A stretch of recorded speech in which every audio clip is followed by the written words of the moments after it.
Isihloko sanamhla sithi ukuzila okwamukelekile kuJehova. Incwadi kaIsaiah 58 from verse 1 to 14.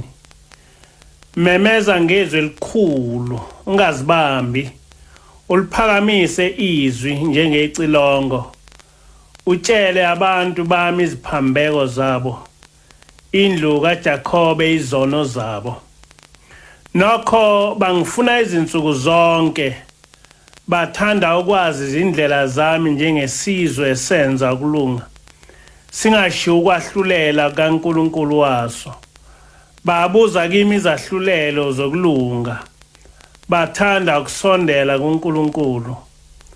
Bathi, sizileleni ukudla ungaboni na, sizihlupheleni izinhliziyo zethu ungazi na. Bhekani ngosuku lokuzila kwenu, niyaqhuba umsebenzi, nicindezele zonke izisebenzi zenu. Bhekani nizilela ukulwa nokuphikisana nokushaya ngenqindi yobubi. Anisazili namuhla ukuze nilizwakalise izwi lenu phezulu. Ikhona yini lokhu ukuzila engikukhethileyo, nosuku lokuba umuntu awuhluphe umphefumulo wakhe, ukuthi umuntu ugoba ikhanda lakhe njengomhlanga, endlale indwangu yamasaka nomlotha phansi kwakhe na? Lokhu kambe ungakubiza ngokuthi ukuzila, nosuku olwamukelekayo kuJehova na? Akusikho yini lokhu ukuzila engikukhethileyo, ukuthukulula izibopho zobubi nokuxegisa imichilo yayijoka, ukukhulula abacindezelwayo nokwaphula onke amajoka na? Akusikho yini ukwabela abalambileyo isinkwa sakho, nokuyisa abampofu nemihambima ekhaya lakho, nokwembesa uhambaze lapha umbonayo, nokungazi sithezi kwaba inyama yakho na? Khona ukukhanya kwakho kuyaqhamuka njengokusa, nokuphuluka kwakho kuyakuvela masinyane, ukulunga kwakho kuhambe phambi kwakho, inkazimulo kaJehova ibe semva kwakho. Khona wena uyakubiza kusabele uJehova, uyakukhala besethi bheka ngilapha. Uma ususa phakathi kwakho ijoka, nokukhomba ngomune nokukhuluma okubi, umnike olambileyo isinkwa sakho, usuthise othotshisiweyo, khona ukukhanya kwakho kuyakuphuma ebumnyameni, ukuhlwa kwakho kube njengemini. uJehova uyakuhola njalo, asuthise umphefumulo wakho ezindaweni ezomileyo, aqinisa amathambo akho.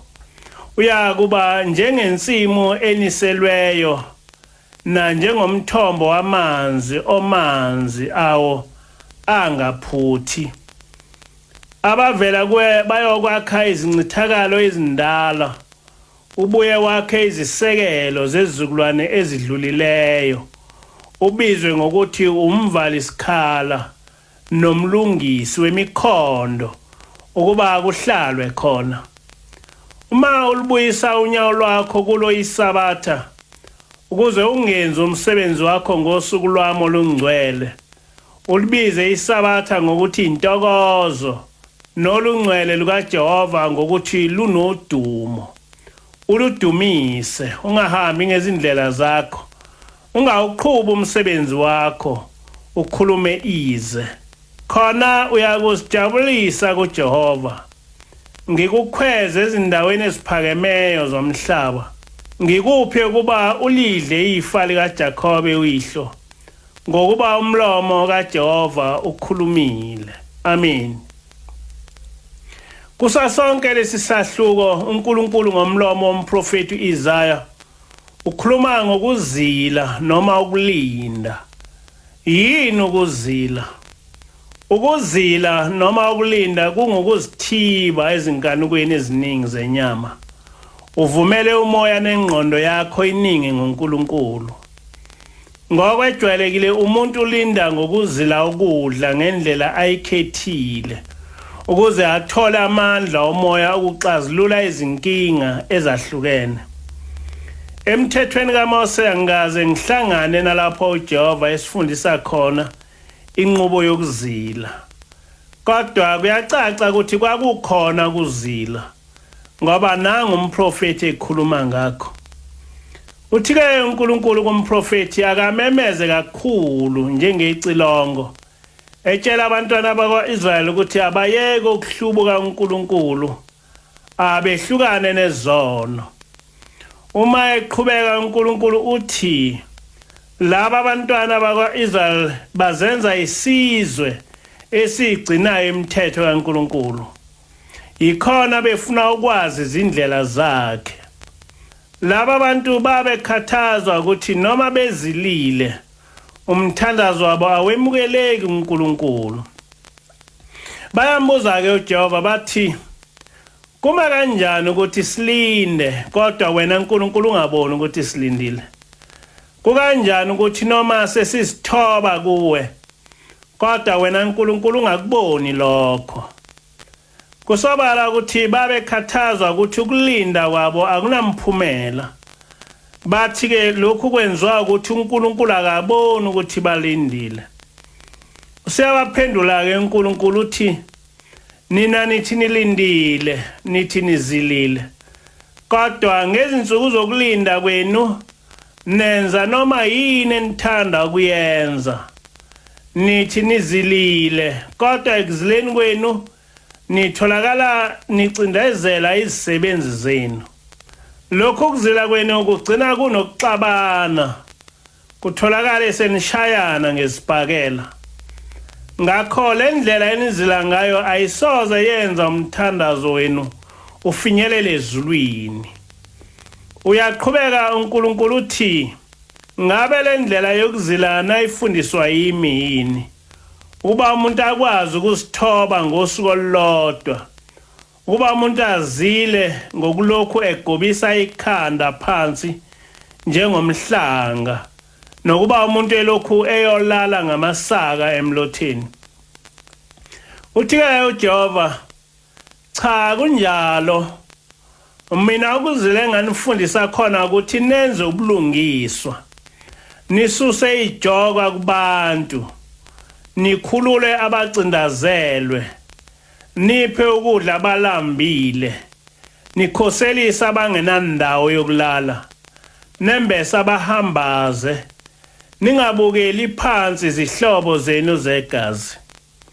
Uma nenza njalo niyobona isimanga, ukukhanya kokhanya phambi kwenu njengokusa, bese umuntu uphulukiswa ngaso leso sikhathi. Uma nihamba ngokulunga, uJehova uyoba ngaphambi kwenu, nenkazimulo kaJehova ihlale isemuva kwenu. Uyomemeza kusabele uJehova, kodwa uma ukhala ufuna usizo, kuvela yena uJehova athi mina ngila, imina engizokusiza. Kodwa konke lokho kwakwenzeka uma umuntu enza lokho kulandelayo: esusa ijoka phezu kwabantu, engabacindazela abantu, ehlukane nokuhleba, engahambe ekhuluma izinto eziyize. Uyaqhubeka uJehova uthi uma uzihlupha ngokukhipha imali upha ukudla abalambile, ubuye ubheke usizi lwabacindezelwe, uyobona isimanga. Ukukhanya kwakho kovela ngaphezulu kobumnyama, kodwa ubumnyama kuphenduke imini, kube nguJehova obheka izinhlupheko zakho. Egcineni uNkulunkulu lokhu kuzila okuhlanganisa nokugcina isabatha. Uthi ukuzila kuhlanganisa nokungenzi umsebenzi ngesabatha, okulusuku lwakhe uJehova olungcwele. Isabatha silibize ngokuthi intokozo, silidumise. Njengoba sike saveza lapha uNkulunkulu sifundisa ngokuzila. Uthi lokho ukuzila esikwenzayo yena uJehova akakwazi. akaze asifundise ukuthi kothi ngoba sibona sehlelwa izinkinga bese sivele sigobisa amakhanda njengomhlanga sithi siyathandaza sifaka amasaka sibhuquze emlotheni ukuzama ukuxazulula izinkinga ngokuzila ukudla kodwa ungazi lutho ngokukholwa ukuchitha isikhathi ukuze uNkulunkulu asemukele isicelo sakho sizilele kumele ukuqala ube ngophelele ekukholweni ukuzila kusukela ekukholweni kumele ube ngumuntu ogcina umthetho kaNkulunkulu ubonise izenzo ezinobubele kubantu abahluphekile ugcine isabatha ukwazi ukuthi uthi uzilile kodwa khona lapho ekhaya utholakala uhlupha isisebenzi sakho usicindezela ungafuni nokusiholela awukwazi ukuthi nithi nizilile kodwa kulokhu ukuzila kwenu niyatholakala niyaxabana senishana nangesibhakela konke lokho kuyamxosha uJehova ukuzila kwabantu abaganene kumele kube nokubambisana bebe nokuthula noma bethi bazilile uJehova akahlali phakathi kwabantu abaxabene awukwazi ukuthi uzilile kodwa ube uphuma ungena emzini yabantu ukhuluma izindaba uhleba abantu ukhuluma izinto eziyize uJehova uyaqhela kumuntu onjalo ukuzila kumele ukubonise ngokusiza abantu abahluphekile ubaphe ukudla abantu abangenandawo yokulala kube nguwo ozihlupha ngokubafunela indawo njengoba kusebusika nje thatha izingubo zakho zokulala wabela abampofu kunakho konke uthi uJehova ekuzileni kwethu asigcine umthetho kaNkulunkulu ukuzila kwethu akuhambisane nokugcina isabatha siqonde ukuthi isabatha ngelikaJehova isabatha silibize ngokuthi intokozo silidumise silingcwelise singasebenzi umsebenzi ngalo awukwazi ukuthi uthi ulindile noma uzilile kodwa kulindeni kwakho ube wephula umthetho kaNkulunkulu ukulinda kusho ukuzahlukanisela uJehova ukuthatha isifungo sokuphila ngaphansi kwentando kaNkulunkulu inyanga kaJulayi iyinyanga yomhlangano noma yomkhosi kaJehova lo mkhosi ususelwa encwadini kaExodus 23 verse 14 lapho uJehova ethi kathathu ngonyaka sogcina umkhosi kaJehova wesinkwa esingenamvubelo lokhu kusho ukulinda noma ukuzila esikubekelwe nguJehova ngokwemfundiso yomprofeti uIzashembe ebandleni labaNazaretha lomkhosi uqala ngoJanuwari lapho uhlanganisa umhlangano wasenhlangakazi kube umhlangano wamadokodo ngoApril nomhlangano kaJulayi kule mhlangano emikhosi kaJehova siyalinda inyanga yonke ngoba sisuke sihleli noNkulunkulu noma sisemakhaya noma semhlanganweni ngenyanga yomhlangano kumele silinde into yokuqala esingayenzi ngalezi zinyanga ukudla isinkwa ngoba sinemvubelo okwesibili ngenyanga yomhlangano asihlanganisi nocansi noma ngandlelani isiza salokho ukuthi ubungcwele akuhambelane nokuzithokozisa ngenkanuko yenyama lapho kunoNkulunkulu khona ukuzihlanganisa nocansi kungukuzingcolisa kuExodus 19 verse 14 kuya ku15 kuthi uMose wehla entabeni wabuyela kubantu wabangcwelisa bahlanza izingubo zabo wayesethi kubantu anobe senilungile ngosuku lwesithathu ningasondeli kowesifazana isizathu sokuthi bangasondeli kowesifazane kulezi insuku ezintathu kwakungukuthi babezohlangana noJehova ukuzingcwelisa kuyaphambana nokuzihlanganisa nocansi okuhlangana ngokocansi kungukungcola phambi kaNkulunkulu. Yikho wathi uJesu abantu abafa beyinkulunkulu bafike baphile impilo yezingilosi abaganani. Njengoba ke sesichazile ebandleni lamaNazaretha uShembe wasifundisa ukulinda okusho nokuzahlukanisa nocansi. Ukulinda kokuqala ngeSabatha. ISabatha lingena ekushoneni kwelanga ngoLwesihlanu liphume ekushoneni kwelanga ngeSabatha. Ukuhlangana nomuntu wesifazane kugcina ngoLwesine kuze kuqale ekupheleni kweSabatha. Ukulinda okulandelayo kungemikhosi ebizwa ukuthi ngu14 no23. U14 okungumkhosi wamakhosikazi uqala ekushoneni kwelanga mhla ka13 enyangeni. Uphele ekuseni ekuphumeni kwelanga mhla ka15. Inkosikazi igcina ukuhlangana nomyeni wayo mhla ka12 kuze kube sekuseni mhla ka15. Umkhosi ka23 okungumkhosi wabesilisa uqala ekushoneni kwelanga mhla ka22 uphume ekuseni ekuphumeni kwelanga mhla ka24. Indoda igcina kuba nomngayo mhla ka21 kuze kube sekuseni mhla ka24. Le mikhosi kaJehova ihlanganisa nemihlangano emithathu ebangonyaka iyimikhosi engavumeli umNazaretha ukuthi asihlanganise nocansi. Ingilosi ohlaleleni uvamile ukufika ezoseluleka ngokubaluleka kokulinda ngezinsuku zomkhosi kaJehova. Uthi-ke lo muntu wasezulwini esikhathini esiphambili umprofeti uIsaya wayefundisa amaNazaretha ngokubaluleka kokuzahlukanisa nocansi ngezinsuku zikaJehova. Kodwa omunye umshumayeli wathi, mina ngisoze ngayenza lento eshiwo nguShembe. Angisoze ngashayelwa umthetho ngenye indoda ngomfazi wami. uShembe akazakhiphe lutho mhla ngilobola lo mfazi.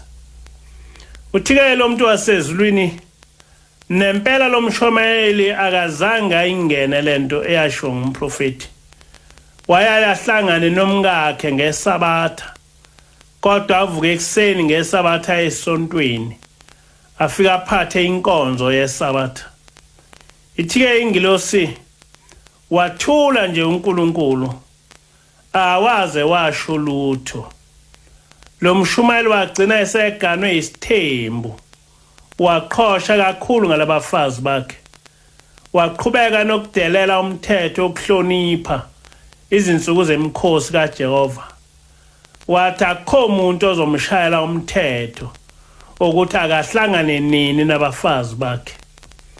Ithi-ke ingilosi wathula nje uNkulunkulu awaze washo lutho. Kodwa ngolunye usuku ulaka lukaJehova lwamehlela. uJehova wamphihliza lo mshumayeli, wamphihliza waba ludaka. Isithi-ke ingilosi, niyalwazi udaka? Lo mshumayeli waba ludaka. Lolu daka obehlala lixova bese libhica abafazi bakhe. uJehova wenza yena udaka. Ngesikhashana kwaphela ngaye emhlabeni, kwaphela ngaye nasezulwini. Isithi-ke lenkosazana, uma ungumNazaretha bese utholakala uzihlanganisa nomkakho ngezinsuku zokulinda, ezulwini kubhalwa ukuthi uyaphinga, ngoba ngezinsuku zokulinda lo mfazi usuke ngesiyo wakho ungokaJehova. uJehova ukunikile izinsuku ngesihle ongahlangana ngazo nomkakho. Manje usuzokhwelezela umkakho kuJehova. Lolu thando lukwenza ukhwelezele uJehova lusuke luqhutshwa nguSathane. Kodwa ngezinsuku uJehova akunike zona ukuba nithandane, lolu thando bese luyasuswa kini. Umshado wenu ungabi nasibusiso. Kodwa uma senifuna uJehova kuba anelekelele ukusekela lo mshado, nimthole sekude nani. Kanti waxoshwa nguwe mhla umkhwelezela ngezinsuku zakhe zokumdumisa. Uyaqhubeka lo muntu wasezulwini uthi, ayikho into eyisinengiso uNkulunkulu njengekholwa eliqonywayo. Ayikho into ezondwa nguJehova njengokubona inkosana noma inkosazana noma kumbe umgcotshwa osebenzisa umkhosi kaJehova njengethuba lokuzofeza imikhuba yakhe yobumnyama. Ithi-ke ingilosi, uma uqonywa esontweni angeke ukhule, izinsuku zakho zoncishiswa emhlabeni. Noma usuganiwe, umshado wakho angeke ube nokuthula, uyohamba uhambe ubhidlike, ube nezinkinga ezinganqamuki. Lokhu kwenziwa ukuthi ngumshado wakhelwe phezulu kwesiqalekiso. Ngenkathi amadodana kaEli elala nabesifazane endaweni kaJehova, kuSamuel wokuqala isahluko 2 verse 25, uEli wathi, uma umuntu ona kumuntu uNkulunkulu uyakumlamulela, kepha uma umuntu ona kuJehova uyakulanyulelwa ngubani na? Sikhuluma ngokulinda, sikhuluma ngokuzila. Uthi-ke uNkulunkulu ukuzila akukhona ukuthi ngoba ususezinkingeni bese ukukhumbula ukuthandaza, uqale ukufunda ukuzila ukudla izinsuku ezithile nokohlala entabeni uthi ulindele uNkulunkulu. Uthi uJehova ukuzila kungokulindela umusa kaJehova kumuntu ovele elikholwa, ohlale njalo eninga ngezimemezelo zomkhondo wezi likaSomandla nogcina isabatha. Uma wenze njalo uyomemeza kusabele uJehova, ubumnyama obhekene nakho kuphenduke imini. uJehova uyokhola njalo, asuthise umphefumulo wakho ezindaweni ezomileyo, aqinisa amathambo akho. Inkazimulo kaJehova ibe semuva kwakho. uJehova ukhulumile, alibongwe igama likaJehova.